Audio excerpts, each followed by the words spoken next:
illness at the moment, so he's unable to chair the meeting today. So before we begin proceedings, can I ask you to nominate and a seconder for a chair to cover proceedings today? Next, could I nominate Councillor Rose Seaborn? Thank you, Councillor Jones. And happy to second that. Yeah. Lovely. Thank you very much, Councillor Seaborn, if you're happy to take over proceedings. Thank you very much, Bex. Thank the members. Good morning, and I'd like to welcome everyone to this hybrid meeting of the Healthier Communities Overview and Scrutiny Committee, which is open to the press and public. We obviously wish Councillor Overton well and hope he gets fit and healthy quite quickly. The meeting is being broadcast live, and the recording of this meeting will be made available as soon as the meeting is concluded, as soon as possible. We welcome the use of the Welsh language at meetings. I've had no request to speak Welsh today, so this meeting will be conducted in English only. Please can members refrain from using the chat function and instead use the raised hand icon to indicate when you wish to speak. Please remember to keep your microphones muted when you're not talking, and please do not interrupt discussions until you have been notified of your intention to speak and that you have been invited to do so. Thank you, members. Moving on to the agenda. Agenda item 1. Welcome and apologies. Geraint, do we have any apologies? Thank you, Chair. Yeah, we've got apologies from Councillors Constance, Overton and Molson. Thank you very much. Agenda item 2, declarations of interest.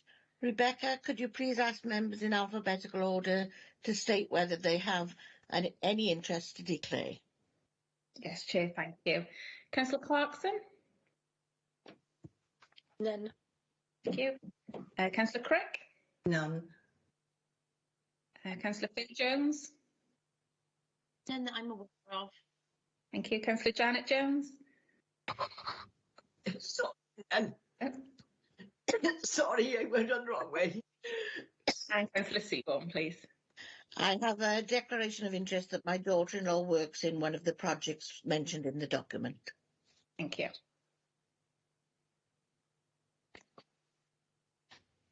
Okay.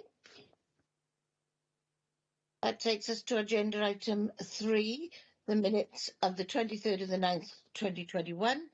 Members, could you please state whether you have anything to raise in relation to the minutes? If not, I will take them as agreed. Are we all happy that they're agreed? Thank you. The action sheet, Rebecca, could you please run through the action sheet for us? Thank you, Chair. So there's only one action that is outstanding, and that is with regards to the figures for the reoffending rate. That is being worked on, and I will get those to you as soon as I can. Thank you, Rebecca. Any questions on that? No, thank you. Agenda item 5 takes us to the main item of the day, the transformation of day opportunities.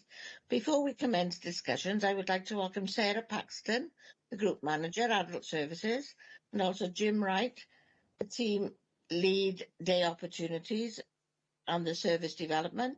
And I see another person online, I don't know. Can you introduce yourself? We've got Kathy Marshall, who's also a Group Manager, and I believe Keith Rutherford, Chief Officer, has also joined us. Oh, brilliant. Thank you very much, then. I'll now hand over to Sarah and Jim to give a brief introduction to the report before we commence the questioning. Thank you, Councillor Seaborn. Jim is going to introduce the report for us. Thank you very much. Okay, thanks so much. Obviously, we send you a report outlining the proposal, the transformation, and a lot of information within that. And we asked members to consider a number of things within that report. Firstly, that they consider the Good Day report. That's one of the appendices of the document, and the report recommendations to determine whether the proposed transformation of day opportunities is in line with that. We wanted you to look at the transformation vision and to focus on enabling people to live a good life, doing what matters to them. We feel through research that the current system conditions don't necessarily lend themselves to be able to deliver the vision unless we do this transformation. We want scrutiny to support the transformation as described in the report, given that that over time it will mean that people are supported in a different way to the way that we're currently providing services. And we want to change, and it will change the nature of that may take service users and carers and staff some time to understand the benefits to be realised and accept the change. Having said that, we want to do this in a very co-produced way, which works alongside people, so they're part of that process, and it doesn't feel that we are doing to them. We'd be very interested in scrutiny's insights and suggestions that can be incorporated into this proposal and the way forward. Would you like me to give some more background to the report, or? Yeah. Okay. So we feel that that as a team that within a mix of support services, Day Opportunity can play a really important role. It can help people stay within their own homes. It can promote independence. It can delay some health conditions, and certainly can foster some lasting connections and friendships, which people tell us is one of the main reasons that they access the service. And we can't underestimate the enduring support that it offers to unpaid carers also. But we know that in terms of policy, in terms of legislation, that the model that we have is somewhat of a legacy model, that there is a move away from those building-based services, and the way of providing services to a strict time and a certain flexibility to them. And there's a move to more strengths-based working generally across our teams, across our services, in that what matters conversation, and how we have applied the Social Services and Wellbeing Act.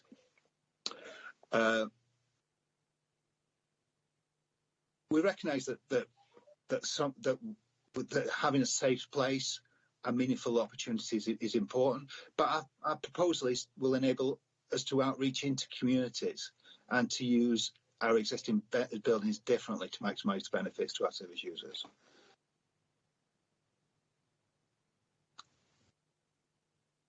I think the key to the transformation is that it gives people more voice, it gives people more say in their services, and it allows the service to become more flexible and more focused on what's really important to people, rather than a presumption of what's important to people. We allude to the situation in the report of day services almost becoming a perpetual school, a school that people can't leave, that is, I suppose, maintains people as children over their lifetime, or their adult life, and doesn't offer the opportunity to graduate, to progress in the ways that it should, really. Obviously, COVID and the COVID pandemic or coronavirus has had an impact on the service, quite a severe impact in terms of not being able to offer the same kind of service and grouping people together, particularly in the earlier parts of the pandemic when there were vaccine, etc. And that has changed people's perceptions of what's important, I think. Obviously, that the need to not be socially isolated is really important, but the ways that we do that are changing, and that there's certainly been a shift towards a more of an outreach model within that pandemic. So people are receiving a much more bespoke, individualised service rather than a group offer to a number of people that may have common interests but may not. They may have just been grouped together by chance, in a sense. I think it's enabled us, the pandemic, I think, for all of us, has enabled us to challenge some of our values, some of our assumptions and our preconceptions about the way we do our business. And I think in some ways it strengthened our proposal for transformation. Prior to this transformation, we've done a lot of work around finding out what's important to people, what is really at the heart of this, and we produced the Gwent Charter, which is in Appendix 2, and we started the Good Day project, which was commissioned by Barod to really get to the bottom of what a good day is. What would a good day look like? What should it look like? And there's a number of proposals within that report, which we've included in our transformation. The decisions for us to make is to work for the work to transform and design a new future is ongoing, and we want members to be satisfied that transforming day service, as described, will provide better outcomes and more opportunities for people to have a place in their community that supports equality of opportunity and equity. And we want to seek the agreement that this transformation will deliver a sustainable model going forward.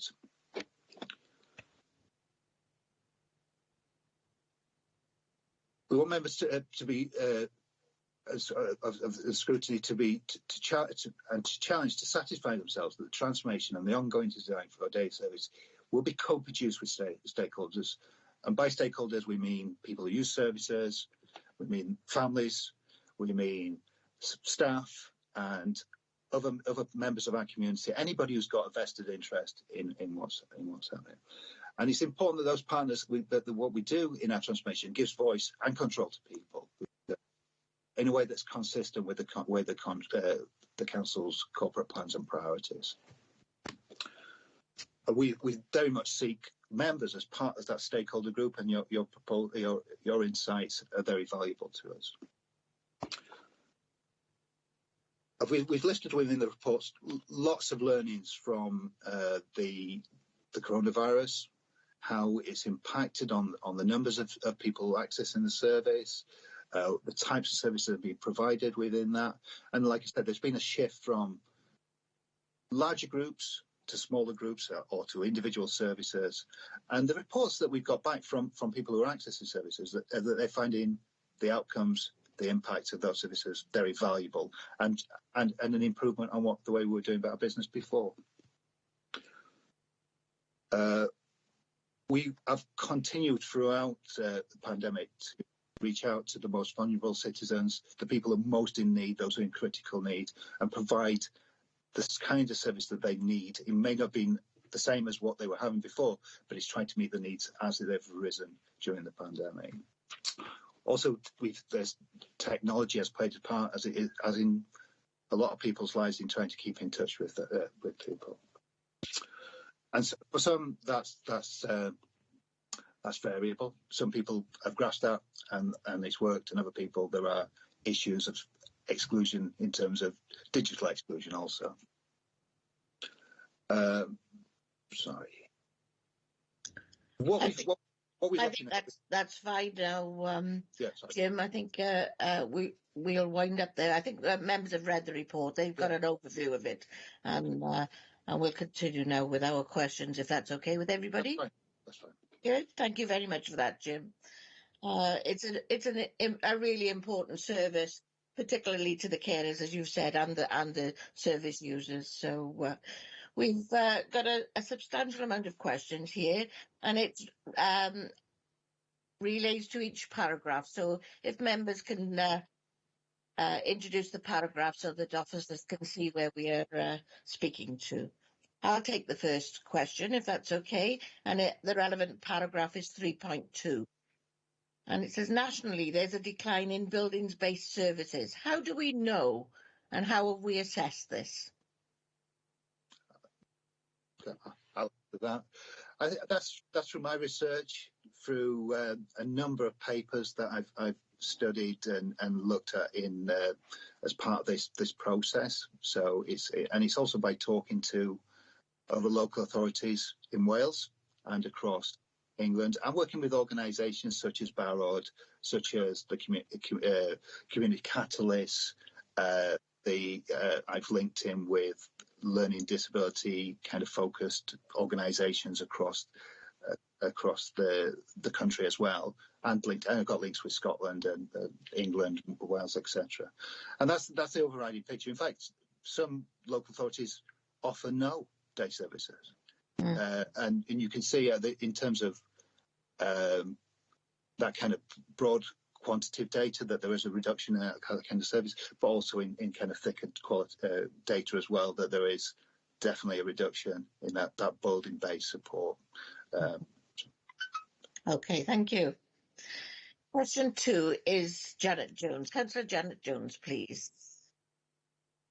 Thank you, Chair. Thank you for your report. It's been really good reading. My question is in regards to paragraph 3.4 on page 18. Use our existing buildings differently to maximise the benefit to service users with complex needs. Have we thought about how we will use our buildings and how we will need to maintain all of our existing buildings, or are there savings to be made? Shall I answer that, Sarah? Yeah, I think Sarah might come in as well. But yeah, I think we have. I think it's very much about working with the presenting needs and looking to the future, the emerging needs that people will have who are coming into our services. So obviously there will be children who are in Crown Bridge or other areas that will need a kind of more specialist, more bespoke kind of service that will rely on maybe equipment, maybe technology, maybe that they have autistic needs that mean that they have to have a special environment. Not everybody can access the community in the way in a full way, so they need that kind of specialist building provision to maximise their service and to give them really what they want. So that takes some investment. It takes some investment in. It could be in technology. It could be in the way that the building's painted, or the way that the furniture that's within it for some people. Yeah, it's that kind of thing really. But it's based on we know some of the children. Yeah. who are in school, and it's looking at what those emerging needs are and what will we need to do to make our buildings fit for those people. Yeah. And, Thank you, Jim. Yeah, as Jim has said, we're looking to use the buildings in a different way. So rather than bringing larger groups of people together that might have all different sorts of needs at the same time, then we will be using those spaces more flexibly, so to give everybody a better opportunity. Yeah, it concerns me because we seem to be having an increasing amount of children wanting to gain access to the likes of Crown Bridge and people with autism. So I can understand fully, and it's going to put greater pressure onto our services, isn't it? Mm-hmm. Yeah. Thank you. Thanks, Chair. Thank you. Councillor Faye Jones, you've got a supplementary to Janet Jones, and John, your question is next. So if you'd like to take them both. Okay, thank you. On that question, I just wanted to ask, will that mean we'll need more peripatetic workers and more people doing outreach as these buildings close or are used less, or people can access them less? That's a really good question. Yeah. I think peripatetic, I suppose, in the sense that do we need a flexible workforce? Arguably, yes. I think there is a need for that. And in terms of outreach is more intensive generally. It's not working with a group; it's working with an individual. So there is a resource implication to that. I suppose it's about ensuring that because the resource is targeted, that there's no waste in it. And that's the key to it. But I think you make a very good point. Those things, a flexible workforce, a workforce that can work in a different way, is absolutely essential to that transformation. And a workforce that can work at the times and the places that people need them, rather than within an environment that's prescribed and whole, very predefined. It needs to be much more flexible, I guess. I mean, our offer at the moment mirrors school, doesn't it? It's 9:30 till 3:30. Yeah. That can't continue. People's lives don't just stop either side of that, and we recognise that, and we will, through this transformation, really start to look at that. People want to do things in the evenings. They want to do things with their friends, etc., etc. And we have to be able to support that. And over time, we will prototype and pilot different opportunities to see what we need to do. And we'll have those conversations with our our staff, who are fantastic actually, and see what flexibility we can have within that staff group for them to work different hours and more flexibly. Thank you. Councillor Fay-Jones? Thanks. I'm just looking at paragraph 3.7, and that's looking at the fact that for some individuals and families you've reported, not attending the service has positive outcomes. Can you explain in what way it may have positive outcomes for them, please?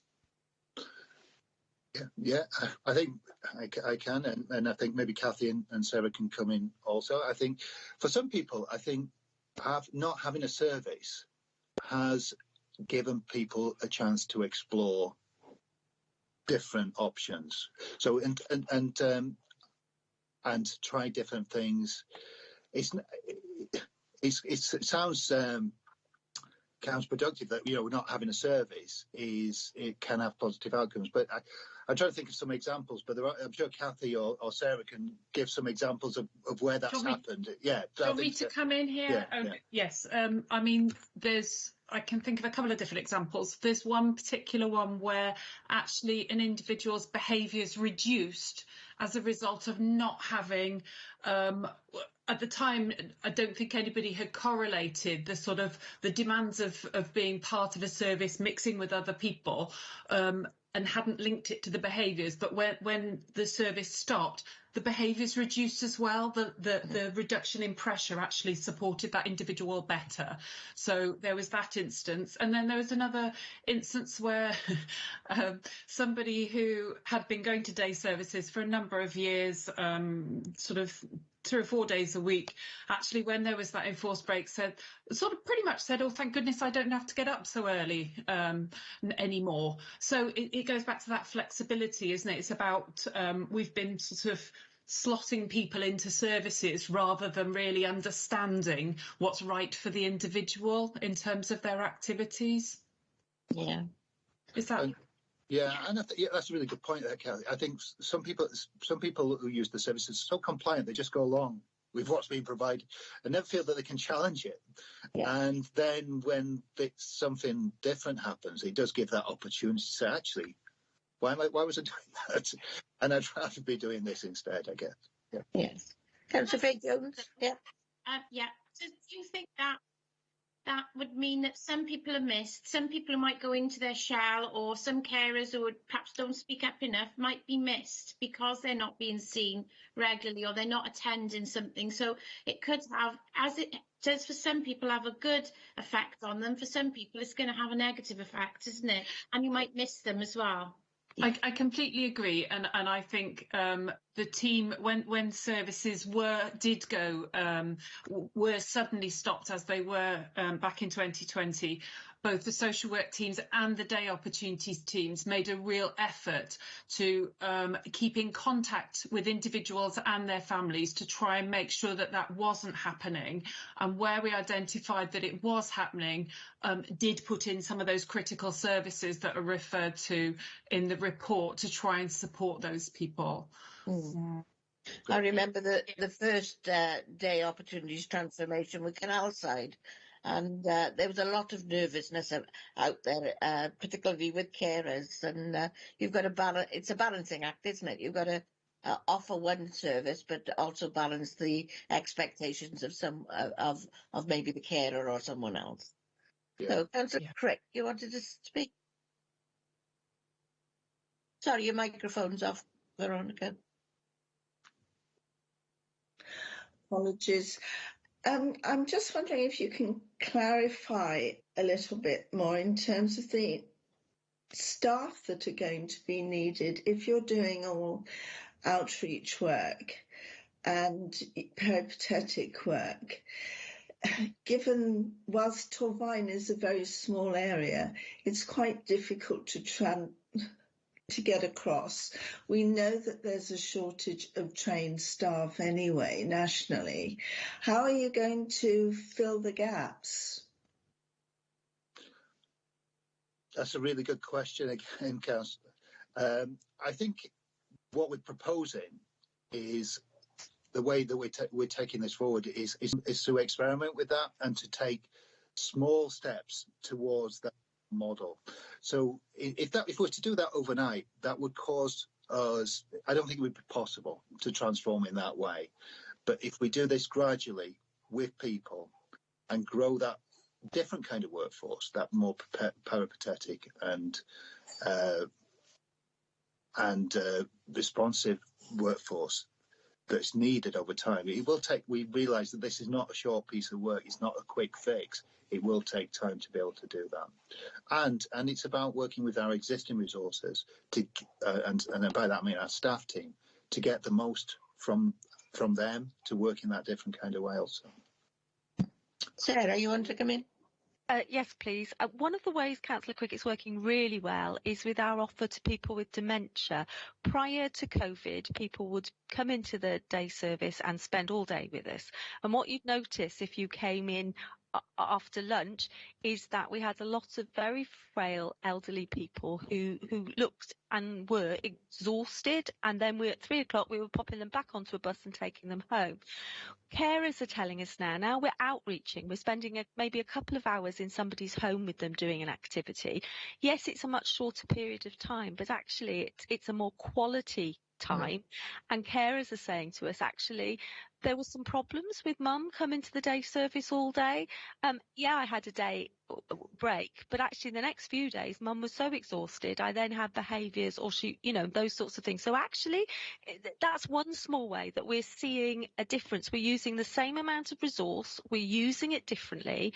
People might have 1 or 2 sessions through a week of outreach, which may or may not amount to a whole day if you put them together, but actually we're hearing really good outcomes. Thank you. Happy with that, Veronica? Given some of the problems that can exist and we see happening with carers anyway, especially those who go into homes to help people, the time frames that they are given are so short. I think the worry is that, does that mean that's going to be what's happening with this? And if that's the case, is it going to actually be detrimental to people's health? We're not going in like domiciliary care to deliver sort of a personal care service. We're going in to offer some kind of person-centred activity, and therefore sessions are usually 1-2 hours at a time. We might take somebody out into their community if that's what they want to do, and that might take a little bit longer. We're trying to get staff to in-reach into communities, so they might be out all day going to a number of different people in a particular community, so they're not travelling across the borough like we see in domiciliary care. But as Jim said, this is iterative. We're learning as we're going along and we're seeing what's working. But certainly with our service users with dementia, we're hearing some really positive things. Can I just go? I think on that point as well, it's domiciliary care hours are very much focused on personal care, on a kind of a physical care. I think the area that we're focused on in this is about well-being, and well-being hours are very different to domiciliary hours, but they shouldn't be. They should be seen at least of equal, because the impact of people's well-being on their health, on their life, is really, really important, and it does prevent people needing more intensive services if people feel that they're having a good life and they're connected to their communities and to other people, and they've got strong friendships and support. It's having those strong friendships and support, I think. Yeah. And not a mundanity to it. Yes, absolutely. It has to be stimulating. Yes. Without being seen to be anything that could impact on people's feelings of safety. Yes. Yeah. Thank you, Councillor Craig. Mine is the next question. The relevant paragraph is 4.1. It says, we have met with external providers, service users and carers to have a conversation about what makes a good day and a good life. Have there been any gaps or differences within conversations? And Appendix 1, Good Day report, page 84, the questions for parents and carers. Should we not change the first question from how are you happy with the service being provided to what is important to you? And then you've got the start of that conversation. Thank you. I agree with the last point. Yeah, I think having an open question is far better, and I think that's the way that we've had those conversations with generally when we've met face to face with people. It's about just opening up and listening, essentially, and having that there. What's a good life like? What does a good life mean to you? What if you could restart services? What would they look like? How would you? It's that kind of just open discussion. And what I've found from those discussions is nearly 100% agreement. The themes that are within this report are what have come out of those discussions. And everybody, whether you're a parent, a person receiving services, or a member of staff, actually agrees that with those main principles that are coming out of this, the things that we've included in our objectives and our outcomes, that people. The things that are really important to people and how we should be working. So I think the consensus is really there. And there may be some fears, I think, amongst carers and family members. Fears that they'll lose what little they have, I think.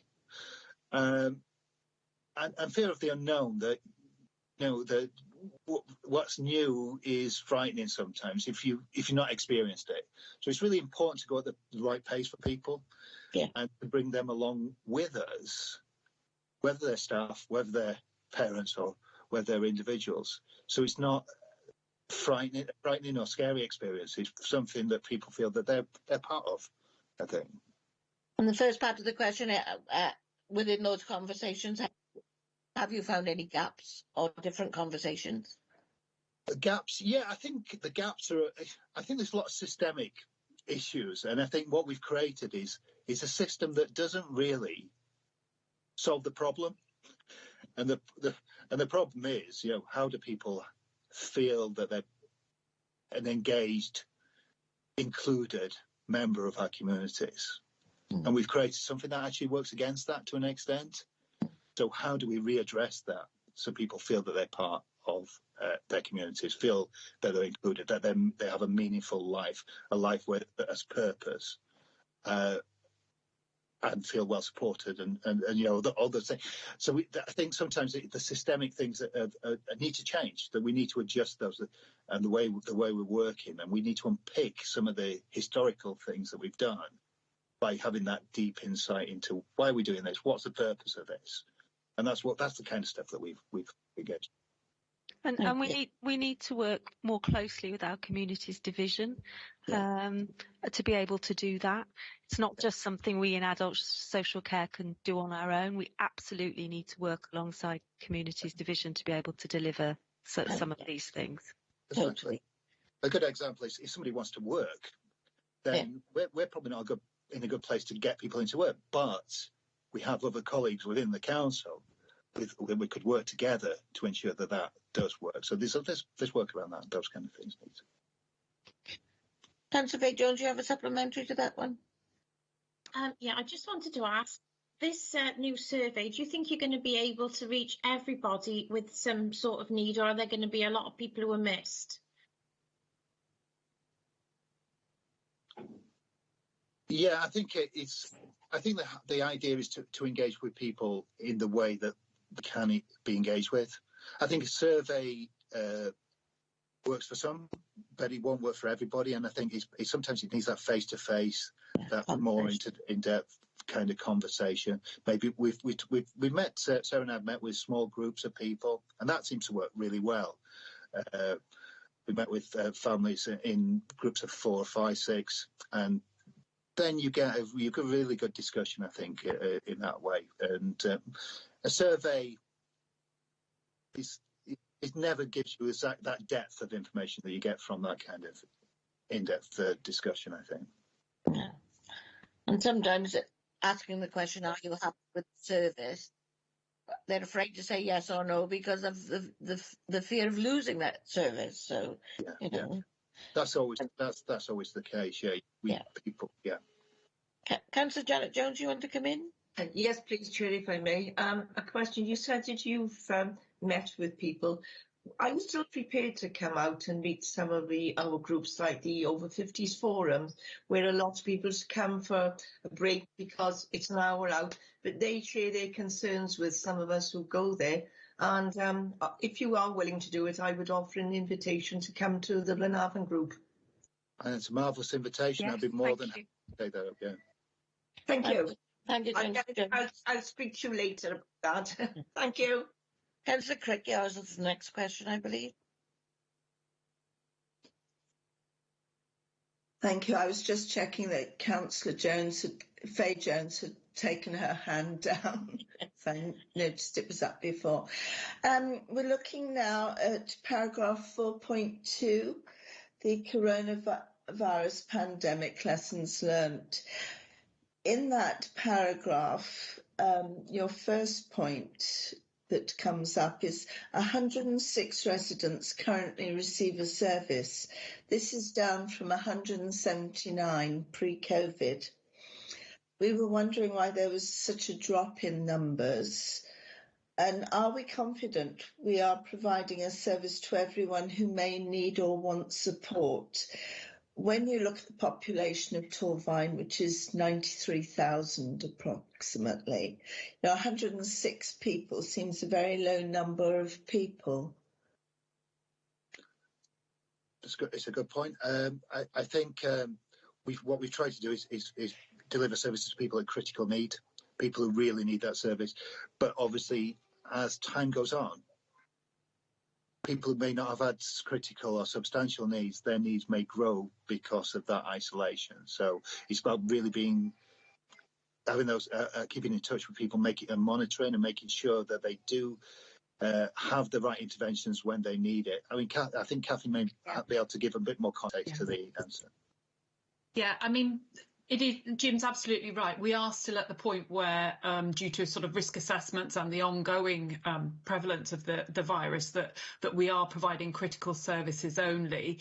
However, part of the reduction can be attributed to the fact that we used to offer day services to people who were living in supported living. So they already have support from staff, but we're going to day opportunities as well. When the pandemic started, we actually sort of supported them in a different way. So they are now socialising differently. So they're not accessing our statutory services at the moment. So do you still feel that number is really an appropriate number, or are there a lot of hidden possible people that you should be dealing with? Anybody accessing day services. Oh, I've got feedback, so I'm hearing myself. I'm sure you are too. So I'll take the headphones off, and hopefully you can hear me more clearly. And now, can I remember what I was going to say? After that example, it was in relation to whether there was. Oh, sorry. Sorry, Rose. It was in relation to whether you feel that the numbers that are in this paragraph are actually reflective of what's actually out there in the community. That's jogged my memory very nicely. Now I know what I am going to say. Anybody that accesses a day service has to have an assessment from whether you're an older person with dementia or somebody with a learning disability. It's part of our integrated assessment process, and that's all about what matters to you, your hierarchy of support, and I know councillors that you know this. And then if you require support to meet your personal outcomes, then we put in place a care and support plan. So actually you can only access our services via a care and support plan. And actually we look at, as part of that what matters conversation and that hierarchy of support, we may be finding other ways to meet people's needs that are not day opportunities, and that's that's fine if that works. It works for them. People do offer access all sorts of community opportunities from using their own resources as well, and that's fine too. COVID has really, I mean, those numbers seem very low, don't they? And there will be people, if you take out everybody that's in supported living, because we've not picked back up with those people, because we're satisfied that living somewhere where you have access to staff 24/7, they cannot be seen as our priority. So actually, with the resources we have, we are targeting those people who are most in need, or those people's carers that are most in need. As we can start to increase that, then we will look to do that. And the teams are literally going through every single person, everybody's care plan, looking at actually who do we need to now be having a conversation with about, do we offer you, do we pick back up with some kind of day opportunity? But we're having a different conversation because we want to transform. It's not like saying, oh, well, you used to go to, I don't know, for argument's sake, Wood Chips or Green Wellies, back you go. It's about saying we've had 2 years maybe now of not doing that. So is that still what you want to do? Is there something else that you would like to be thinking about? What are your outcomes now, having lived through a pandemic?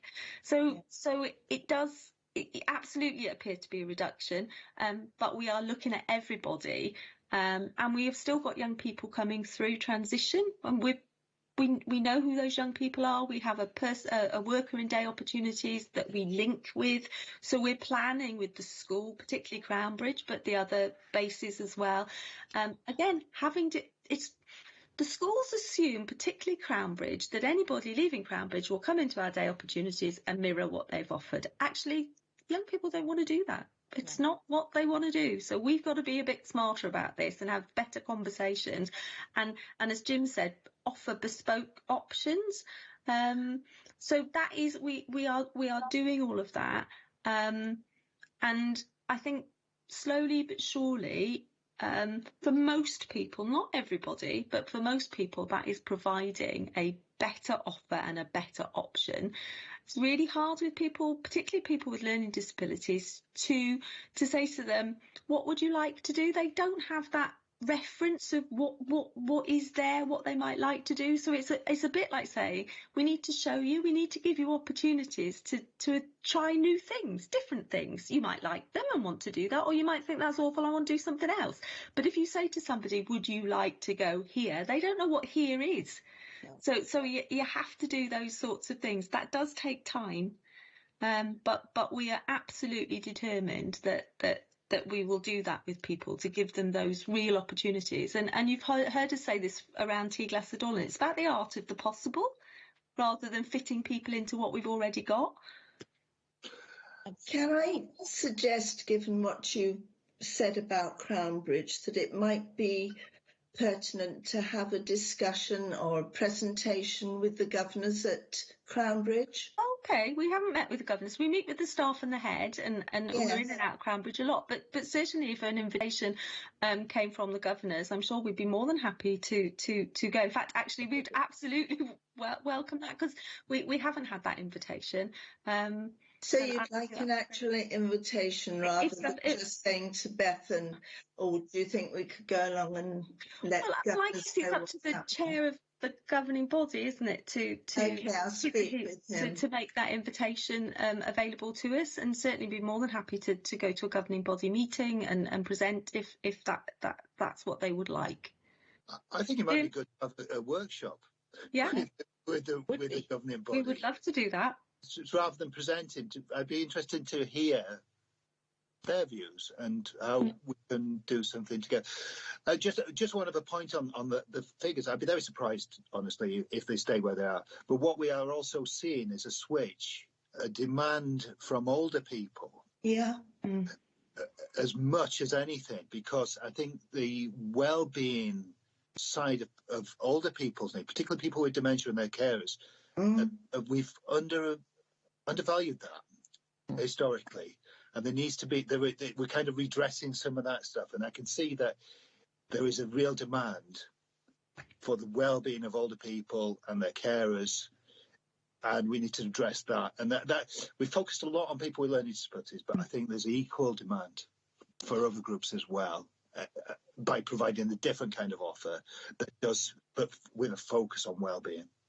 And reaching out to some of those older people. You know, I've got residents, and I'm sure other members have, in their 90s who are beginning to show major signs of dementia. Families are at distance, and it becomes very difficult as to how they are looked after in as kind a way as possible. It can also affect loneliness. There's lots of people out there on their own, and I remember doing the first round of this day opportunities review, and we offered a menu. We started when I was the exec member, it started the Green Wellies project, etc., and used the farm and what have you. So, but Councillor Faye Jones, you've got a supplementary to that. Yes, a supplementary to that one. I just wondered, when you have these conversations and they do these questionnaires, is it all recorded somewhere? I saw somewhere on a prototype you were on about doing fish bowls, so you feed back. Yeah. Is every meeting with somebody, every time you place someone, every time somebody's supposed to access a service, that you're pointing them in that direction, or peripatetic workers going out? Is that all recorded? Yeah. And the conversations that we've had with people, but I've got photographs of all the post-it notes and databases where I've gathered all that information together to inform this. Yeah, so it's really important. You know, if you're going to listen to people, then we need to have evidence that we've listened to people and that we've acted on what they're telling us. So it's really important that it's a really good point. But yes, I think can we get better at that? Absolutely, yeah, we can, and we need to work at how we get better at that, I think. Thank you. You can see how important this subject is. Councillor Janet Jones, you have your hand Yes, up. I do. Jim or Sarah, when you're talking about people, older people with dementia, have you worked with some of the local groups, like the museum? You've got the Torvine Museum, you've got the Navan Community Museum, and and trying to get people to visit, because items in the museum will spark off memories, and again be a source of well-being for them. Yeah.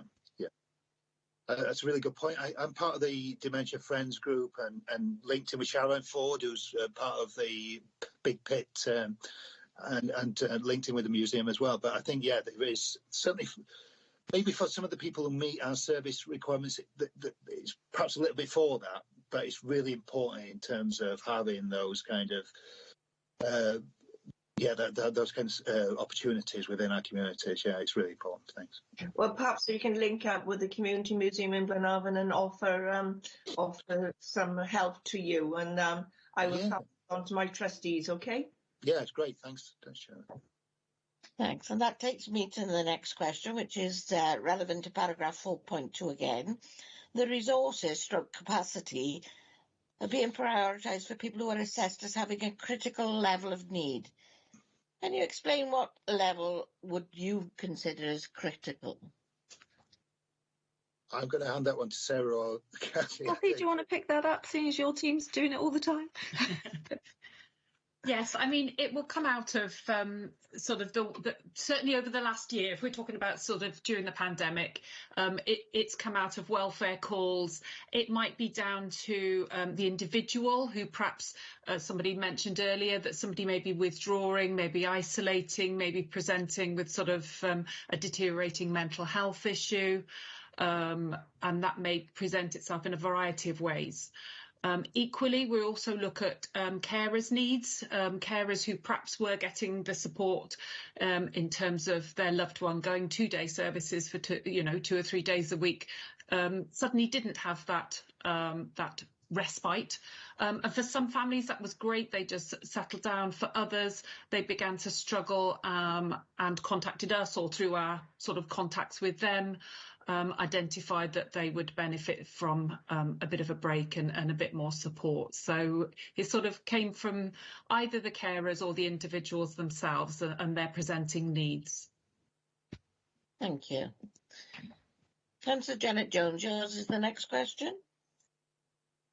Chair, my question is on paragraph 4.2.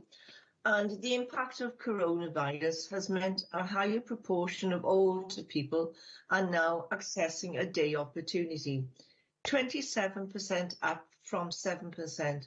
Can you advise us as to what and why this has led to such an increase? Do you want me to? Yeah. Are you there, or do you, I was just going to say that I think certainly through the pandemic, again, it's about families not having the same opportunities to access the community, to meet with families, to do a lot of the community groups obviously closed down. So some of people's informal support networks sort of disappeared during the pandemic. And I think that brought people to the attention of social services who perhaps under normal circumstances were managing perfectly well. That's one reason I can see anyway. Thank you. Question 8, I'm going by numbers on my sheet, but we've had more than those questions. And the next one is Councillor Lynn Clarkson. Yes, thank you. My question is again referring to 4.2 of the report, future plans. It's been highlighted within your report that spare capacity in the system has been deployed to support the challenges we continue to experience within the domiciliary care sector. And my question really is, as those challenges, they're still there, and some may say they're even getting worse, will this capacity be easily returned to day opportunity support, or will this be permanently affected with how we go forward, especially in the sort of shorter term with these plans? The new model of delivery seems very ambitious, which I welcome personally. I think it's a good direction we're travelling in.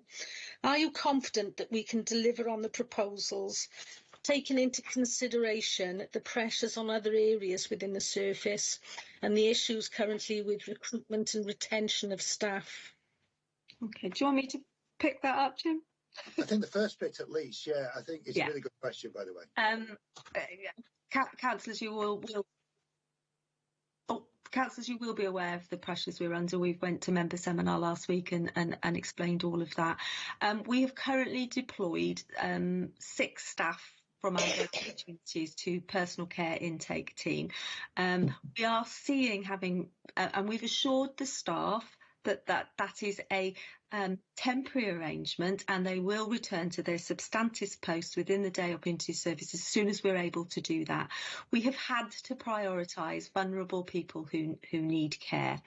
Early indications are that is impacting with use of the day op staff and T-Glass and staff. The number of hours sitting waiting to be brokered is going down. We're at about 760 hours needed, rather than the 1,000 hours a week or so ago. So we are seeing an impact in that. The problem we have is it's a very fragile provider marketplace, so I can't tell you when that's going to turn around completely, but we're continuing to put an awful lot of effort into that. They are making a difference, but it is absolutely our intention that those staff will return to day opportunities.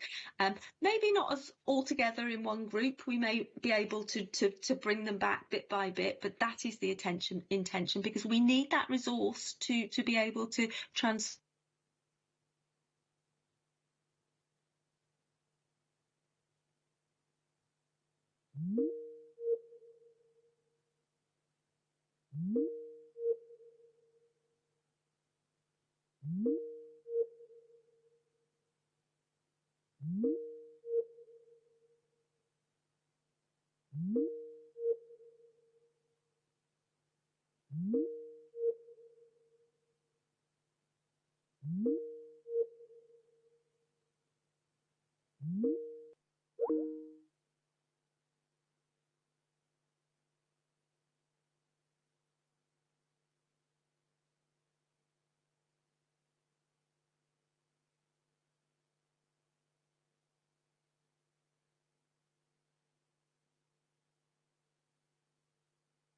of those of practitioners on the front line as well in believing it and wanting to make it achievable. And then it requires a very detailed plan of how we do that and how we shape it. And I think with planning and maybe bringing in where we need it, a bit of advice and support, because I think, maybe there's areas that we can't do so well ourselves. We need to bounce those ideas off or bring some support. I think we can do it. Maybe we might not succeed in every single aspect of it, but if we're detailed and we're working through those plans and we've got the buy-in and support, I think we've got a fighting chance, at least. Yeah, I think that answers the questions. That's great. It's that planning. It's going to be small. The vision we're seeing is the huge leap. There's going to be a multitude of small steps towards achieving it, and I personally welcome the changes. It's chunking it up, Linda. Councillor Clarkson. It's chunking it up into achievable bits that we can deliver on. But that does take planning. It does take time, and it does take the momentum of bringing everybody together and believing in what we're trying to achieve and buying into that vision. I wish you all the best. Thank you.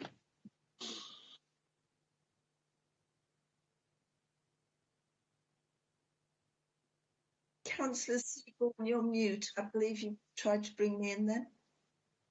Yes? I did, thank you, yes. Okay. This refers to paragraph 4.3.3. And we have partly covered some of it, but this brings several different questions together, really. So looking at the quote, we will build a happy autonomous team. Will we be building the skills and strengths of current team members, or will there be a need to expand the team? If so, how is this going to be funded? E.g., in the Good Day report, it states the council wants to have a dedicated job coach role within the council to identify suitable roles. This needs funding, and there is not currently the budget within the council to do this. And that's quoting from the Good Day report. Yeah, I think on the question, yes, it is about, I think, within the existing team, it's about looking at what people's roles are, what their skills are, what their strengths are as a team, and building the cohesion within that team. I think there's a considerable piece of work around that, and making sure that we deploy the staff in the right way. So there's a sense of that takes time. That will take an element of thought and planning around that. In terms of the job coach stuff, yeah, that's an example of where there is a missing role, and how do we develop that role?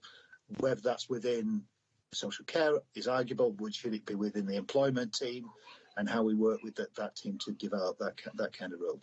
There's a lot of things around like that where we need to rethink what people's roles are, how they're doing it, and how they achieve the goals that we need people to achieve. So, but that works by creating that happy, autonomous team that we're talking about, I guess. In terms of bringing new staff in, it's not part of. We're working within existing resources as things stand. We don't see a need to expand the team, but we do see a way for the team to work in a completely different way, I think, going forward. And we do have some vacancies, so that provides us an opportunity to, if we need different roles, to create those roles within the resources that we have. And the other thing that we're doing is talking to staff. Staff have got a load of assets and talents that we probably don't even know about. So we're talking to staff about, are there things that you happen to have a skill at or do that we don't know anything about, and can we use those things in this transformation? So we're going to talk to every member of staff, give them the opportunity, and in doing that we'll also find some gaps as well, so that and we will talk to our workforce development team and part of our training needs analysis to make sure that we are filling those gaps. if people need particular training or development. But what I would say is we do have a highly skilled actual team. We've invested hugely over the years in a whole variety of different sorts of training. So I'm confident that we have a very skilled team already, but there will be, if you want to work in a new way and do new things, then we need to make sure that staff are equipped to be able to do that. And obviously there's lots of opportunities to go out into the community with the community connectors and use those resources. Faye Jones, Councillor Faye Jones, you wanted to come in on that? Yeah, sorry, it was more really related to the last question, and that was, have you got tools, diagnostic tools you can use when you're accessing people, perhaps to save time and to help with the recording of things? Are there known diagnostic tools that are out there, or would you have to develop your own, or do you not see a need for them? I think I mean, you know, like there would be perhaps a tick sheet of needs or something like that you would perhaps be looking at when you're recording who you've spoken to, who's being sent where, things like this. Yeah, we tended to work not on a tick box, but more on a holistic kind of what matters, strengths-based kind of approach. I think the processes and the systems that we used, there's scope to make sure that they do deliver.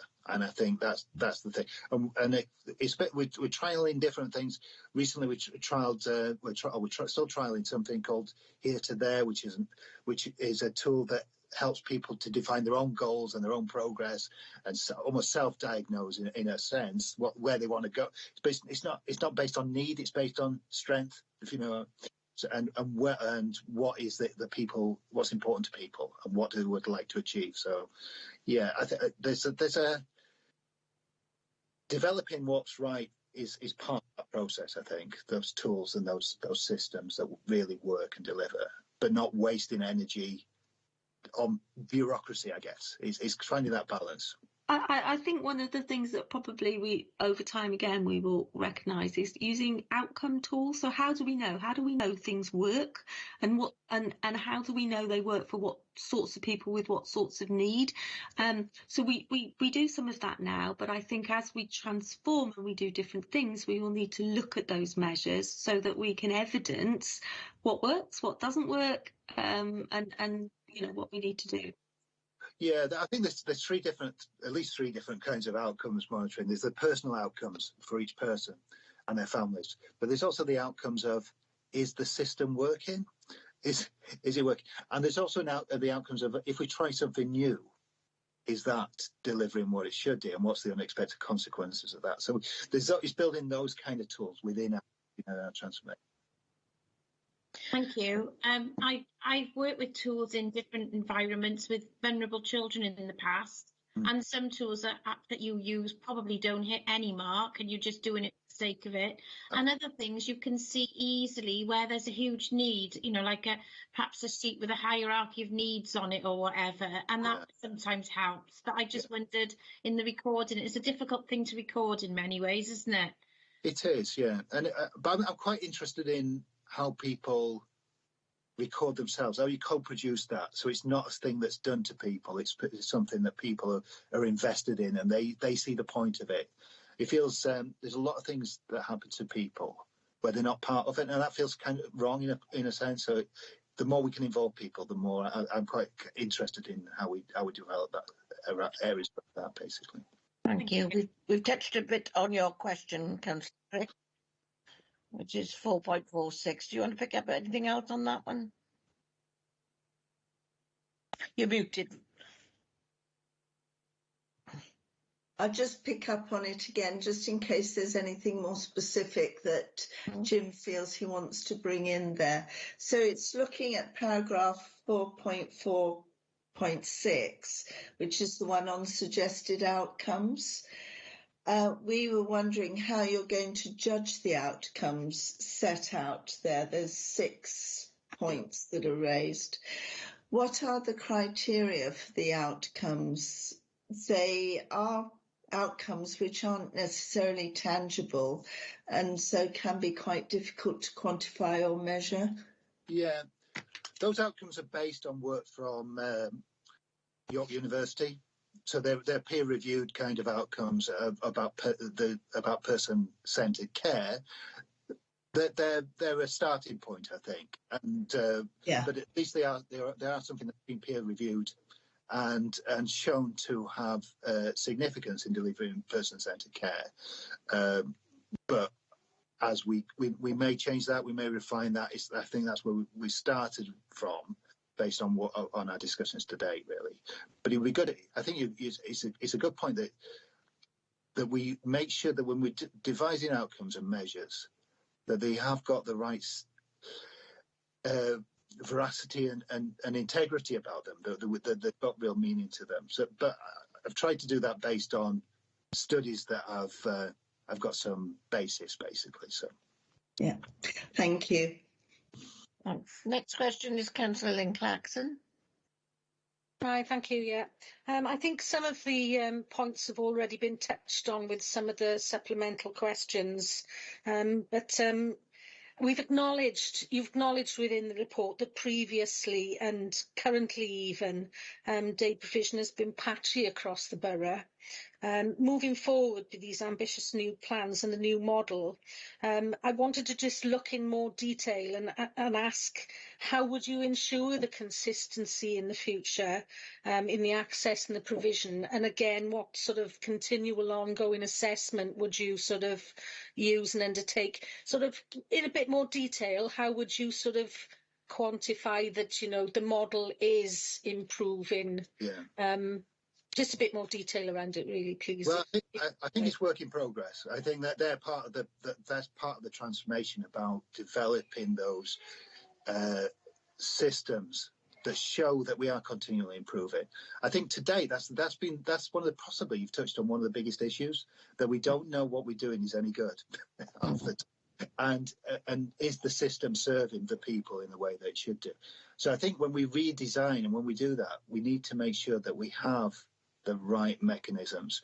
I'm not saying I'm going to say I've got all the answers here. I think that is something that we work on as a team, and we'll try things, and some things won't work, and some things will work, and we may need to keep refining them.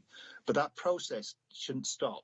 It needs to keep going and keep refining it and keep improving. And that's a really, you know, you've touched on something that's, to me, at the heart of that transformation. That knowing that you're doing something good, that you're addressing that deep need within our communities, within our residents, and delivering, and how our systems efficiently delivering what we need to deliver. That's the heart of it. It's not easy, and it will take some trial and error. But I can't lie to you and say I've got the answers at this moment in time. That's work in progress, I'm afraid. I think that's a good, honest answer. Continual assessment is continually evolving. It'd be good to hear more about that maybe in the future as to how you're managing to achieve that. Yeah, it's actually I'm at the moment I'm on the Infuse course. I don't know if you've heard of that, but and that's the area that I'm looking at within the Infuse course. So hopefully by the end of the Infuse course, I'll have got a few more answers around that. Thank you very much. Thank you. Lifelong learning, that's what they call it. Yeah. Okay. Councillor Fay Jones is your next question. Hi. Again, we've touched on this question a little bit in a few ways, but my question is, have we communicated the proposed changes to all those who previously attended the building-based approach? Have they needed much support to adjust to the new way of operating?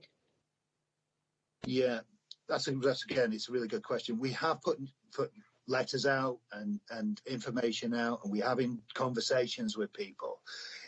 It's a difficult thing to do, actually, to find the communication that fits everybody's needs, because we're working with some people who've got very limited communication, some people who don't read.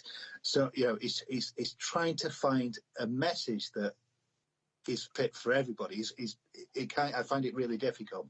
So I think the only solution is there's not just one message. We have to do it in different ways, I guess. And sometimes that will be through conversation. Sometimes it will be through newsletters. Sometimes it'll be through meetings. But it's trying to get that out. Have we reached everybody? I hope we have. But I'm not convinced that we have got across to everybody in a to the extent that we could and should, really. So I think we've still got, it's difficult because of the COVID restrictions and trying to get out to have conversations with people, I think. But I think it's an area that we do need to keep pushing at and keep involving all the way through and keep communicating. It's key to the success of the programme. Thank you. Councillor Crick, your question is next on 614. Thank you. Have we actually received any complaints to date? How do we define complaints? There's a lot of uncertainty from people who are vulnerable and not always able to express their concerns. And how are you learning from these complaints? From what you've been saying, there's obviously an ongoing process, but perhaps you can focus on this particularly. Yeah. One example is that particularly early on in the pandemic, there was some phone calls and discussions with some family members particularly. And I think the best thing we could do was to listen to people. And so we brought people together and we listened to them and we talked about our plans and where things were going. And that seemed to resolve a lot of people's concerns. And it's about bringing people in, I think, and they feel that they're part of it. In terms of official complaint, I think there's been one official complaint.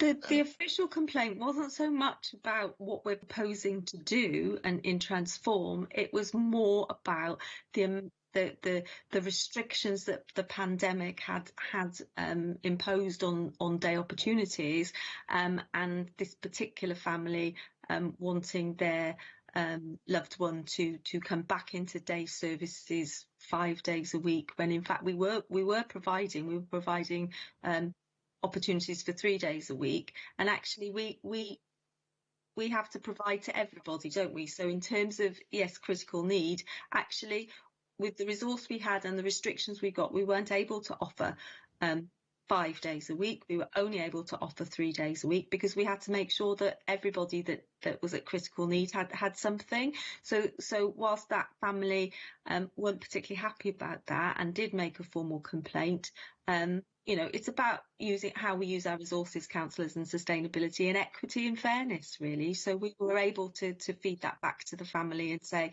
we are sorry, but at the moment, this is our offer to you, and if things change, then obviously we'll have a further conversation. But we haven't had any complaints about what we are proposing to do. And as Jim said, we're open to listen. If people are concerned, they want further explanation, we are more than happy to meet with people. Jim and I met with a group of mothers actually at the very beginning of the pandemic in the garden at Teen Andy, socially distanced, because it was really important to hear what they were worried about and how they thought it was going to impact on those. And I have to say it was a very, very positive meeting on both sides, and we learnt a lot from them. And I think they understood better what we were trying to do, and we are always open to do those sorts of things. Yeah, and I think the key going forward is to offer opportunities to listen, and by doing that, you kind of negate the need to complain. I think people complain out of frustration that nobody's listening, and if we can keep the communication open with people and they feel that they can communicate with us and they've been listened to and we can act on jointly on those things, then it doesn't get to that point where it feels confrontational and comes into a complaint. But if we do get complaints, we need to welcome them and learn from them. Yeah, absolutely. And I'm sure the stresses and strains of the pandemic hasn't helped a lot of families. But my question is the next one, and it's referring to the Appendix 1. And throughout the Good Day report, it highlights a lack of awareness of services, stroke groups, organisations available. How can we address this? Yeah, I think that's a good point. It is about what I think we've got some good resources within the local authority. We've got the community connectors, for instance. We've got the DAWIS database and all that kind of stuff. And there is a rich community life there.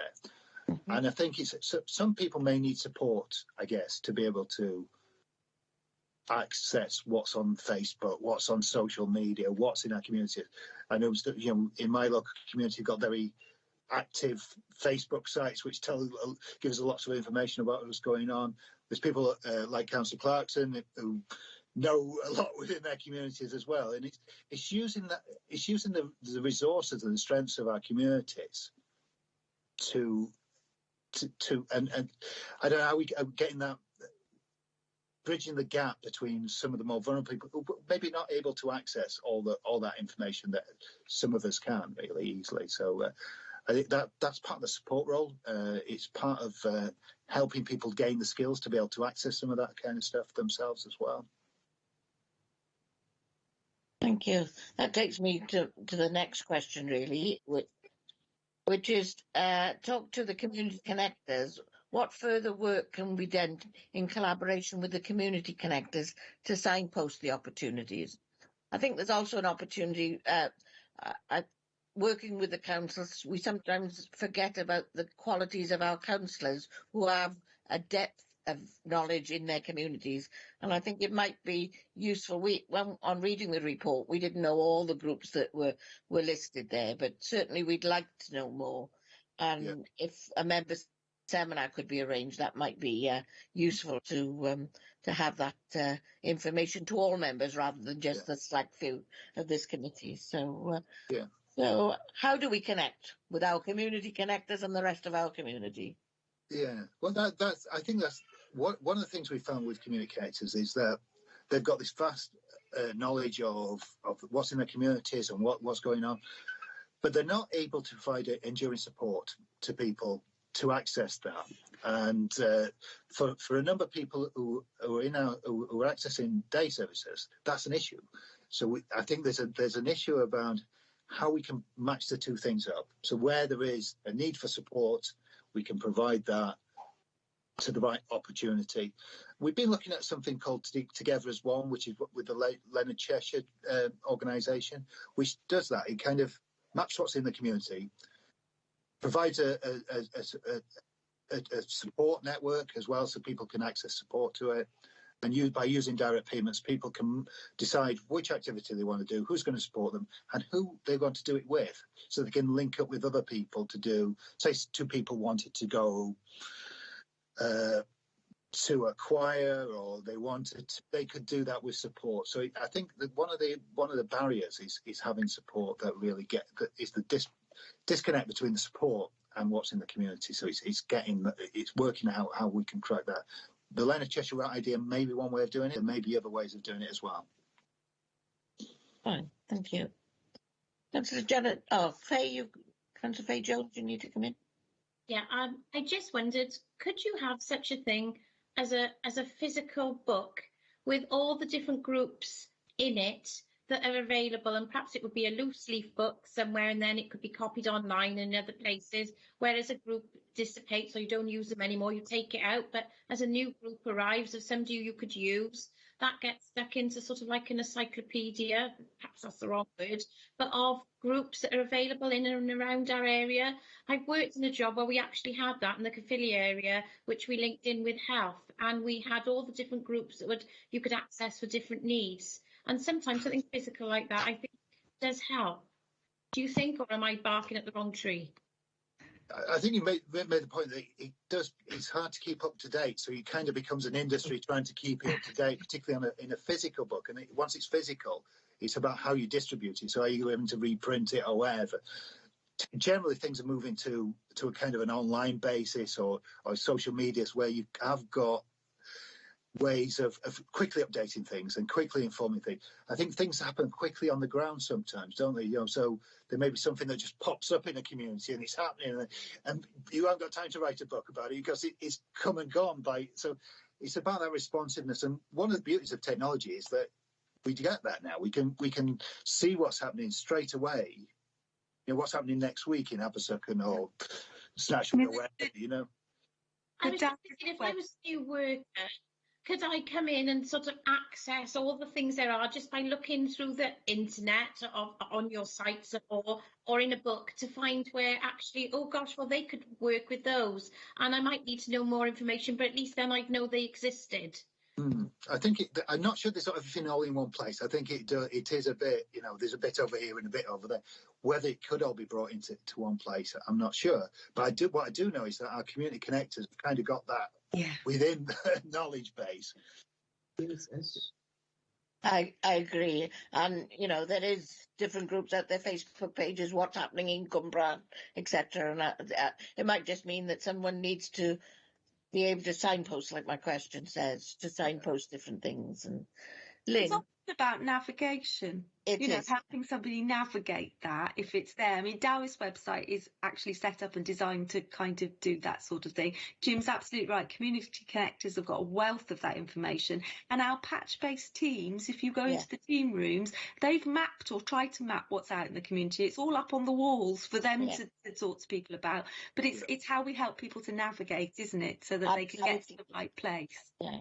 It's easy enough for us to navigate and go, well, not so much easier, but easier than some of our service users might be able to access. So, Sarah made a good point about patches. I think working in patches and understanding your patch is a really good way of doing that as well. That, you can get to that street level, how door-to-door kind of level. You know exactly what's going on in this street or this community, and that makes a big difference. I think when you try and look at it, Torvine as a whole, you kind of lose it a bit. You've got to get to that kind of granular level. And there are groups that, I mean, I'm a trustee of CoStar, and you just need to point somebody to CoStar, then you find art classes and cookery and luncheon clubs and breakfast clubs, and you find a multitude of services. I think we may be looking for sort of taster sessions and that type of thing, so that our service users can sort of dip in, have a try, and then stay if they want to, or go elsewhere and try something else. So. Exactly, that's true. Yeah. Councillor Clarkson, you wanted to come in? Yeah, I was just expanding on that point. I totally agree with you, Jim. It's difficult to have a physical record because things change quite quickly, pop-ups happen. But maybe if we had some information about resources, people, areas where we could go to access this information as and when people need it. I know I use Dewis a lot, but if we had sort of, for example, sort of somebody contacts us and says, we'd like to try this, we'd like to try that, and we've got a clear direction in which to refer them on so that they can get that information. Maybe about building links in that direction rather than trying to have sort of this physical go-to place, a resource as in people or organisations where people can be signposted to access information. Yeah, I know it's there, but it's just publicising it more. I think that was my point about our councillors as well. They know their communities well. And exactly, I think we've got such a wealth of things to draw on. It's just linking it all together, isn't it, sometimes? Yeah. Absolutely. Okay. Next question is referring to page 52, Appendix 1, and it's Councillor Janet Jones. Thank you, Chair. Jim, it's you've listed 11 prioritised actions. How are we progressing these actions, and do we have a time scale for them? Sorry, we are. Let me just get to the 11 prioritised actions. Sorry, let me just find that in the report. Page 52, Appendix 1. All right. Oh, yeah, in the Good Day report. Yeah, sorry, I haven't got that over. Yeah. They are, some of those are progressing, some of them aren't. I'd have to go through them. If you want me to do that after the meeting, it's probably easier than try. Yeah, I haven't got the document open at the moment. Perhaps, Jim, you could inform an email to all the membership here. That would probably. I think that'd be better than trying to do it over. Yeah. Without get it through to Becky, and she can get it out. I'll do that. I'll give you a précis of what's happening with all those actions. Yeah. Thank you. Brilliant. The next question is referring to page 55 on the same appendix, and that's Councillor Clarkson. Right, hi. There's mention in the report in the appendix of opportunities to use direct payments differently. This is something that I was really interested in. How are we going to be assisting users to make best use of direct payments? Whether you could give us any examples or what options are out there at the moment that they can actually use these payments more sort of in a self-centred way? Yeah, I think at the moment that's in a kind of a scoping phase. I think within the council there are some imaginative uses of direct payments. I'm probably not the best person to answer that. I think Zoe or maybe Zoe Williams would be better to answer. What I've been looking at is what's happening elsewhere with direct payments in Wales and in England and Scotland, around that imaginative kind of different model of using direct payments. Places like Flintshire, Anglesey, they have kind of moved quite a lot of people who are accessing the opportunities to a kind of a model which allows them to decide and use their own budgets in a different way, and that's been quite successful. I've looked at some of the English authorities as well, where they've taken that model and it's worked well, and it enabled actually the creation of new enterprises, new social enterprises by using direct payments. So we're quite interested in developing that. We realise that there's going to be a lot of steps involved in that. It's going to take a bit of time and a bit of scoping, but it's something I want us to look at as part of this process, basically. Okay, thanks for that answer. It is a really exciting sort of way forward for some people. I've known people who've applied for direct payments for their own care needs in the past, and it's worked well for them as individuals where services that were being offered weren't working so well. So it is something that's an extra string, so to speak, to the bow. I'm going to see. My parents live in Yorkshire. I'm going to see a project in Rotherham. When I can, due to COVID and everything else. But what they've done there is created, I think it's 24 different social enterprises by using direct payments in a different way. There's a skate park and a trampoline park and all different kinds of things, which are involving people with learning disabilities in the running and setting up of those kind of opportunities. It's really interesting. So I'm kind of keen to look at lessons learned from there and whether we can apply some of that learning in Torfaen also. Good. Councillor Crick, you've got the next question on Appendix 2. Yes, so this is the Gwent Charter, Jim. We were wondering what can be done to promote and make people more aware of the Gwent Charter. Yeah, I think it does need investment to promote it, and I think what we did, we set it up, we put a lot of work into it. But then it kind of, because we've not got the investment to be able to keep promoting it, keep ensuring that other organisations and individuals sign and take up the charter. I think some organisations found it too challenging. That they could be held to account for it. That was a bit of a barrier, and I think. It's about what I wanted from it, what we're hoping, because it was a co-produced piece of work, particularly the People First groups, that they would take it on and they would, but they live on very small amounts of money in terms of those organisations, and really don't have the capacity to be able to do it. You create some capacity and some resources to be able to promote that. I think it takes manpower, time to be able to get out there and keep talking to people.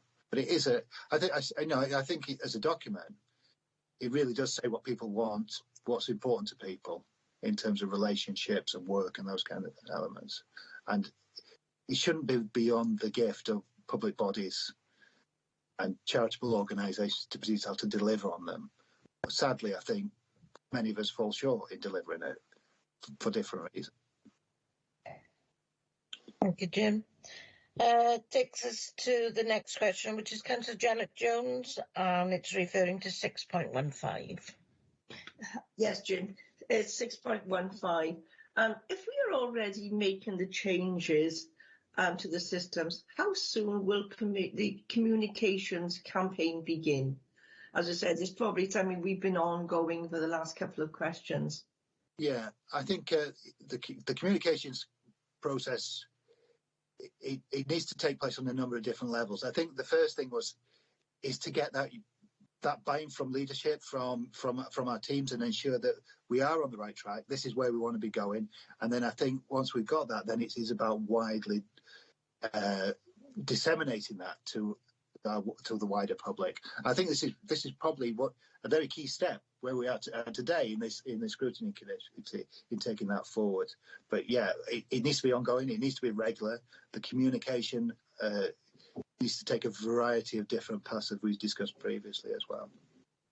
Will we also be interacting with our social landlords who have really good information?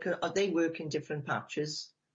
Yeah, that's a really good point. You, in terms of Bronavon and Melin and the answer, yeah, I think we do need to do that too. Yeah. Thank you. Good. Loads of opportunities. Takes us to the next question. Councillor Page-Jones. Yeah, I just wanted to ask, how does our proposed approach compare to provisions in other local authorities? Yeah, there's a whole different variety of approaches. We are joining up. We have joined up with our colleagues across Gwent, and I have regular communications with Caerphilly, Blaenau Gwent, Newport.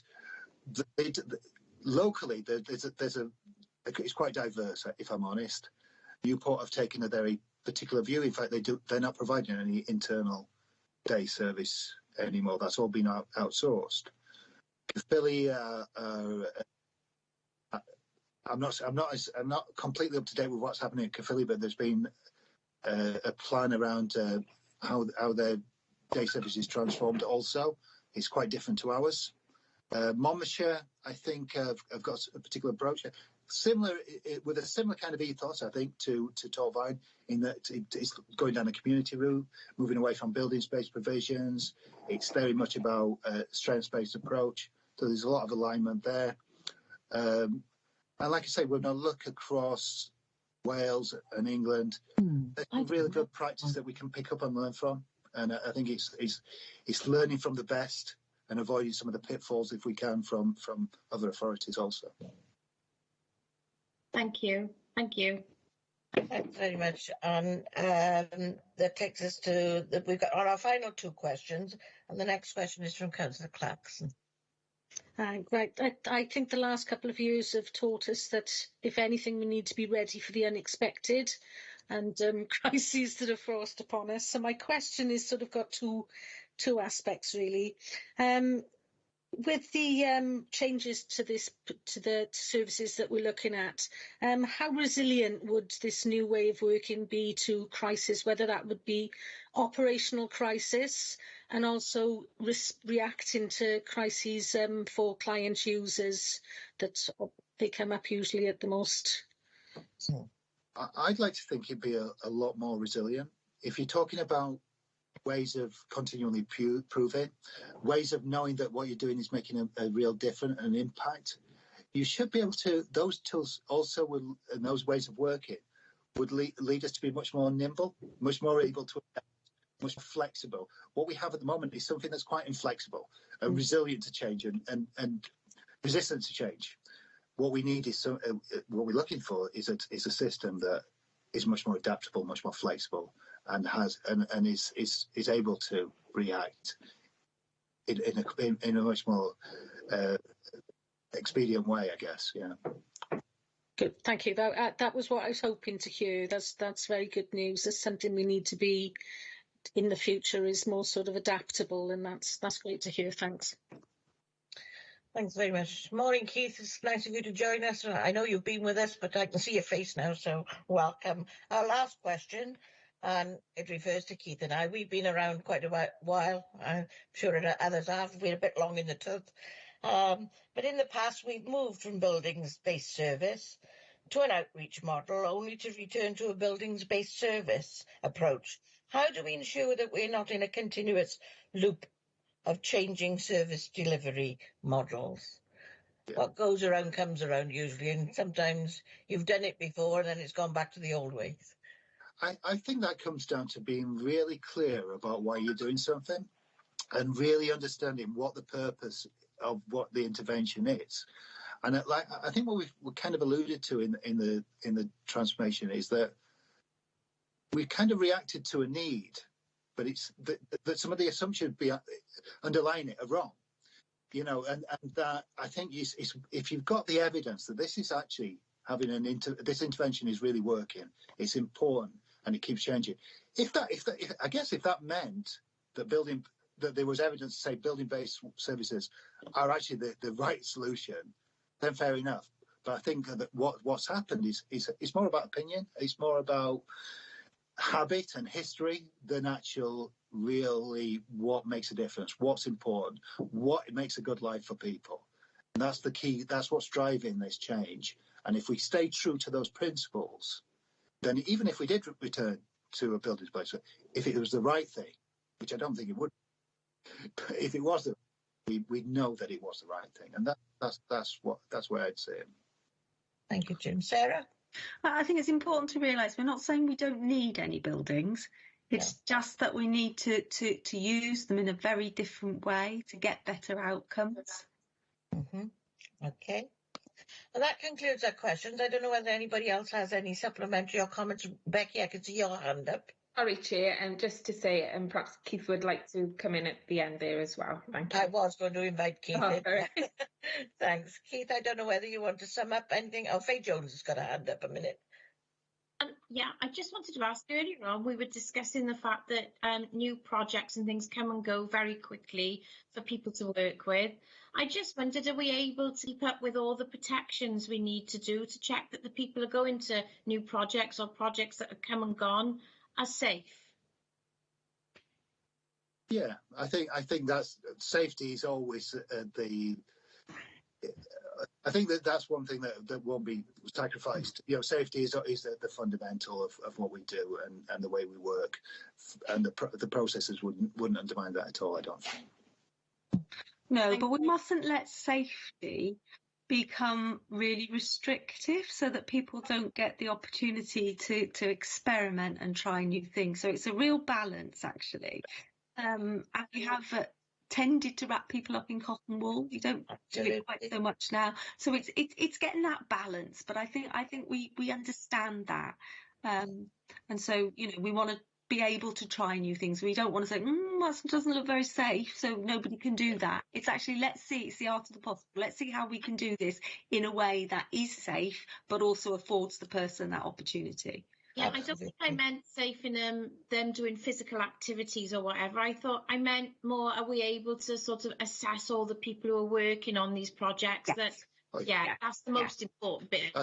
That's the way I read it. Yeah, all the DBSs and all those kind of things would be, you know, they're basic things that we wouldn't change at all. You know, they're fundamental.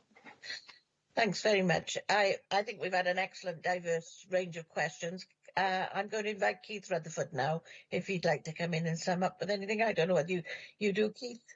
Yeah, we'll just come in and say I've really enjoyed listening to this for the last hour or so. I did have to jump up and take a call, but I came back. I think, you know, what we see now in day services is being a sort of evolution, not a revolution, over a number of years. And, you know, when I first came to Torvine, and day services were very much building based, and actually a lot of the activity was meaningless to the people who attended. And I don't mean that in a derogatory sense. The staff were great, but actually they had people doing tasks.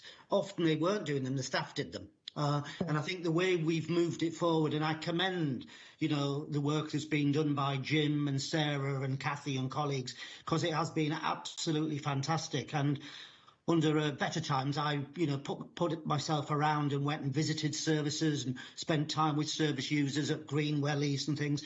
And I think, you know, it's something Torvine should be proud of. I'm not saying there's not work to do. I think it is. But I think, you know, that community route and that strength-based approach, and as Jim was saying, that sort of continuous learning and looking outside at what other people are doing, you know. And I think the other thing that comes over loud and strong is the high emphasis on carers and carers' needs. And, you know, I think staff have been fantastic through this last 2 years in the way they've adapted to delivering services in a different way. And in some ways, some of the users have had a better service. They've had more of a one-to-one going out in the community where they can. So I would just say I think that, you know, officers today have provided members with a really good overview, and I think it's something that's good that you ask you know, the questions and prod around and ask us for some, you know, difficult answers. But that's what the role of scrutiny is, isn't it? So yeah, just to commend it to you. And I, you know, just like to say that, you know, as ever, I'm immensely proud of the staff. You know, in what they do and in these difficult times. But while I'm on the call, I'll also just make a bit of an announcement, because it hasn't gone out yet to members, but actually we interviewed for the Head of Adult Services on Monday. Right. And I'm pleased to say that Sarah Paxton was appointed. Congratulations, Sarah. And Sarah did a storming interview, I've got to say that. And, you know, so when Jill leaves on the 31st of March, we'll have a very good, solid new head of service in post. Brilliant. Well done. Thank So you. there is a communication due to go out, but I thought while I'm on the call, you know. Excellent. First-hand news out of the. Yeah, and you know, and we're very proud of Sarah and, you know, what she does. So, you know. Thank you. I'd like to also take the opportunity to thank all the staff, because, you know, it has been difficult for everybody. Members have actually expressed this in council, but our sincere thanks goes out to all our staff for their hard work and determination to get through this COVID crisis to start with. So thanks very much. Can I thank Sarah and Jim and I've lost the other officer, Kathy. And thank you, Keith. That ends our questions for this afternoon. I can now allow you to leave if you wish, and we'll get on with our deliberations of our recommendations. Okay. Thank you very much, Rose. Thank you, everyone. Bye. Bye-bye. Bye-bye.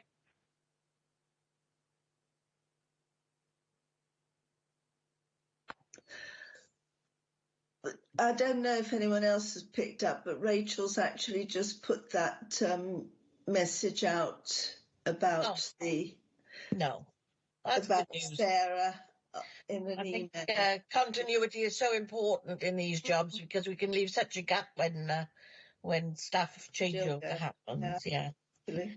Okay, I think we're all okay now, Bex. Yeah.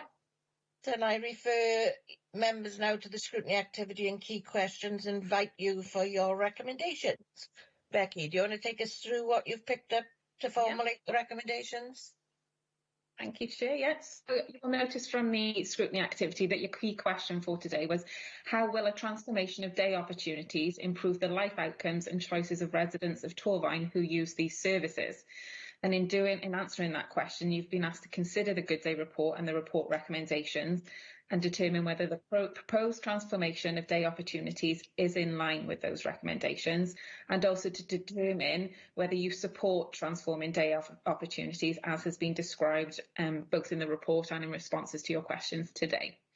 So members, I don't know if you want to start with any recommendations or if you want me to quickly run through any points I've picked up first. Yes, can you run through your points, and then we can pick up anything that we think we've missed. So first off, Councillor Seaborn, there was your point about changing the questionnaire, the parents and carers questionnaire, and changing specifically that first question with regards to what is it that you need to make a decision. What's important to you, that's it, yeah. I didn't know whether you wanted to make a recommendation. Jim raised it about working more closely with the communities division, specifically on the employment opportunities. I mean, I know they said they can't fund that position, but whether they need to explore, you know, what links there are that existing teams within the council can use on that. Yeah, I think there needs to be a bit of a joined up, with jobs, with communities, with community connectors, and the other groups that were named in the report. I think and members need to be aware what's out there, so we can signpost things. Yeah. And the dedicated job coach, which he seemed to be implying would perhaps come from HR. Mm-hmm. Yeah. Faye, your hand is up. Do you want to say something? I was just thinking that he did say that he wasn't that happy with recording yet. There wasn't as much as there should be. He had said that in answer to one of our questions, and I just wondered if we put something in there about them coming back to us when their recordings are better, or when they got more data, or about perhaps helping them to be able to do better recording or more recording. Because he did say something about that, didn't he? He said that we were getting on with that, but in reality we could do more. Sorry, Councillor Jones, is that recording of outcomes, was it, or recording of what people want? I think it was both, actually. I think it was recording of what people want, because I think I asked him, you know, do you record all your meetings you've had with everyone in every way? And he said, yes, but we could get better at that. The conversations, I suppose. Conversations, yeah. I mean, shall we let Becky finish her list and then we'll pick up anything that she's missed? Yes, please. Yeah. There was then the recommendation with regards to a presentation or potentially a workshop for the governors at Cranbridge School. And I know, Councillor Crick, you were keen to take that one up as well. So I'll follow that up with the chairman. Yeah. Then there was maybe a recommendation with regards to communication. Obviously, they said it's very difficult in getting communication avenues that are suitable for the wide range of people. So whether they can work perhaps more closely with the communication team, perhaps develop videos or something that, you know, because they said not everyone can read or access material in that way. So perhaps there's some sort of more innovative ways that the communications team could advise them of for that. Going back to your point, Councillor Seaborn, on awareness of what groups and services are available, you asked about a member seminar. Yeah. And there's also the link then to the points you made again about the DOWIS and community connectors. I know that information is available, but whether a refresh to members as to those links and to who they can contact in community connectors, so that you have that information if people are coming to you for advice. Yeah, I think that might be opportune for the new council, because we've only got one meeting left anyway, haven't we? So I think to build that into the induction, new members coming in so that they're aware of what services are out there, and members can actually help with that as well. So yeah, that's a good point. Yeah. Okay. Anything else, Beck? Only then two or three action points. So there was one, Councillor Janet Jones, with regards to the invitation to the older people's groups. Another action point on Jim providing an update on the 11 priorities that were listed in the Good Day report. And then Councillor Clarkson, there was an action point on feedback from the visit that he said he wants to get on up in Yorkshire, and those direct payments and the potential for using those in different ways. So I thought perhaps you know, when he does get round to doing that, perhaps a little briefing note back to committee to what his findings were. Maybe useful. Yeah, direct payments in the future is quite a big one. So if that could come back round to us, that'd be great. Yeah. Okay. So other than that, I don't have any main recommendations. Whether you have any other recommendations, or whether you've determined that you fully support the way it's moving forward. I've got Councillor Janet Jones and Faye. Did you put your hand up then, Faye, as well? Or you went back down again? So. Councillor Janet Jones. With the communications, I'm also linking up with the social land laws of Melin and Bronavon to ensure that we target all the resources. Yeah, they do tend to do that, don't they? It's more or less regularised, certainly with Bronavon. Because they've got their patch-based groups and officers, and who can identify and bring forward some of their concerns as well. Okay. Yeah, mine was just to say, I know it's going to be a new council, but can we bring this back in the basket as a priority, because it's so new and they're still building on it, and we won't know what the outcomes are going to be, and it's changing regularly. So I think we need regular updates and possibly another meeting about it. Yeah. Yeah, so obviously, like you said, there will be a new council, but obviously every year there is a visioning session. You'll always have your annual update on recommendation reports, and it's absolutely within the committee's power to bring any report back that they want further information or scrutiny activity on. Okay, Councillor Clarkson. Oh, my hand's still up. It was pretty much what Faye was just saying, that this is something that it should go forwards. It's such a big change, and it's a long-term change, to avoid any danger of us losing it with a new council coming along, or it needs to stay in the basket to maybe have a regular 6-monthly or whatever we decide to update. Yeah. Councillor Janet Jones, your hand is still up. Did you want to say? Sorry, Okay, no problem. I think we picked up most of our recommendations. Thank you, Bex, for that. And that's, you'll get those sorted and emailed out. Yes, I'll type all those up. So can I just confirm, members, that you are supportive of the future transformation? Lovely, thank you, Chair. I'll type those out and get those to you as soon as I can for approval for that member. Okay, that takes us to agenda item 6, which is the items for the next meeting. Rebecca? Yeah. Again, thank you, Chair. So this is a standard item that goes at the end of every meeting to discuss the item for the forthcoming meeting. As you will have had emails and the appointment through, there has been a special meeting popped in for, I believe, the 10th of February. That is with regards to the population needs assessment, which needs signing off by council in March, and it will need scrutiny input before it therefore goes to council. So with regards to the next meeting that is scheduled in the work programme, that is, as you will recall, the November meeting was postponed and that was due to look at the Gwent Regional Homeless Strategy and support for care leavers. So I don't know, members, whether you want to consider that item that was postponed. Obviously, the other items in the appendices, you've got the 2 items, one that's just gone to Cabinet in the Exec Forward Plan, the Housing Adaptations Policy, and then coming up in February is the approval of Housing Support Grant Strategy. Those items were on your visioning and you didn't select them as priorities. And you'll see there's no audit referrals on this occasion. So, members, it's up to you whether you wish to look at that item that was postponed. What do you think is most important, Bex? That one is a pretty important one, and that one you were keen to look at that. That was one of the highest priorities that you had when you conducted visioning. Okay. Especially around the care leavers, the housing for care leavers was a big issue for you when we conducted visioning. Yeah, obviously, the committee will agree, but in conjunction with Councillor Richard Overton as the chair of the committee. So are we happy for that to go ahead? Yeah. Good. Okay. Anything else, Bex? No, that's it from me. Thank you, Chair.